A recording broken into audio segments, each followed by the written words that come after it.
Okay, I'm good at this. She is stressed.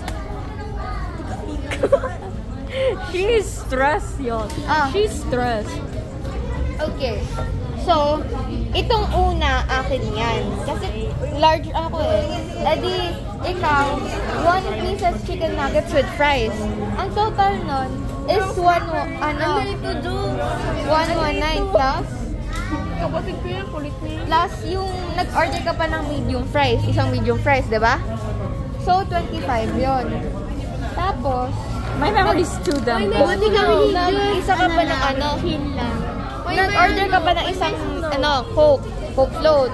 Isang medium Coke float. Which is 47 yun. So, tama yung competition ko na yung sakto yung pera mo na binigay. May sukli ka pa dapat na 191. Ay, may sukli ka pa dapat na I give 200. total mo is 191.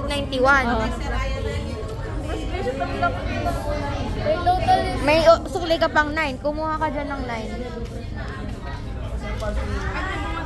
Magkano ulit 770? Magkano ulit binigay mo? 300. Rank ba to? Tanong ko lang, ba't 300 binigay? Rank ba to? Kasi wala akong 18 pesos. Binigay ko sa kanya yung 20 ko. So, kulang sukli.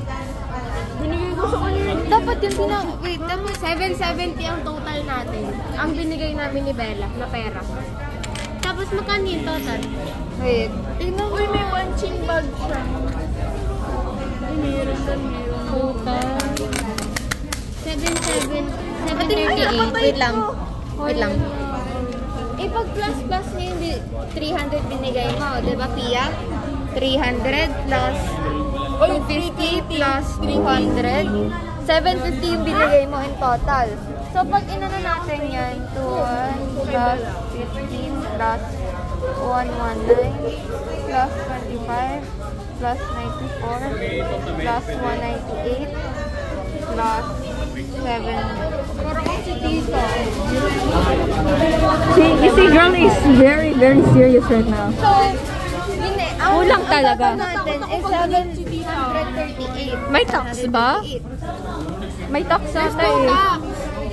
Walang tax? May tax na. Luba, nag-aaral pa lang tayo. There's no tax. Nakalagay dito, total 730. Don't do that. Looks so wrong, Guys, dude. ano ba mali dito?